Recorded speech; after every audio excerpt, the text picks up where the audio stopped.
आज मुख्यमंत्री महोदयांच्या बरोबर आमची चर्चा झाली, बैठक झाली आणि त्या बैठकीमध्ये महायुती मजबूत झाली पाहिजे।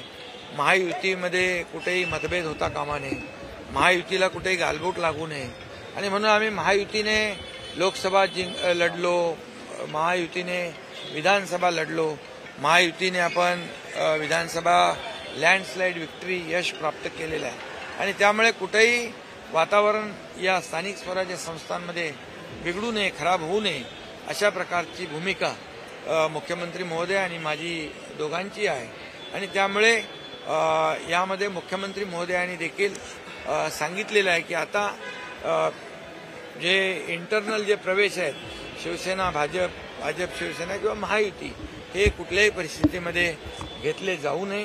प्रत्येकाने आचारसंहितेचं पालन केलं पाहिजे, म्हणजे आपल्या पक्षाची आचारसंहिता, आणि त्यामुळे मी देखील आमच्या सर्व पदाधिकारी कार्यकर्त्यांना सूचना दिलेल्या आहेत आणि मुख्यमंत्री महोदय स्वतः त्यांच्या देखील कार्यकर्त्यांना आणि त्यांच्या पदाधिकाऱ्यांना अतिशय सक्त सूचना देतील आणि महायुती कुठेही महायुतीमध्ये मिठाचा खडा नाही, गालबोट लागणार नाही आणि मतभेद होणार नाही याची काळजी घ्या। अनमोल बिश्नोई प्रकरणात बाबा सिद्दीकी हत्या प्रकरणातील आरोपी अनमोल बिश्नोईला भारतात आणलं जात आहे। मुख्यमंत्री आणि आमची चर्चा झाली। बाबा सिद्दीकी नवीन घडामोडी पाहण्यासाठी आजच आम्ही मुंबईकर 24 तासला लाईक करा, सबस्क्राईब करा आणि अपडेट रहा।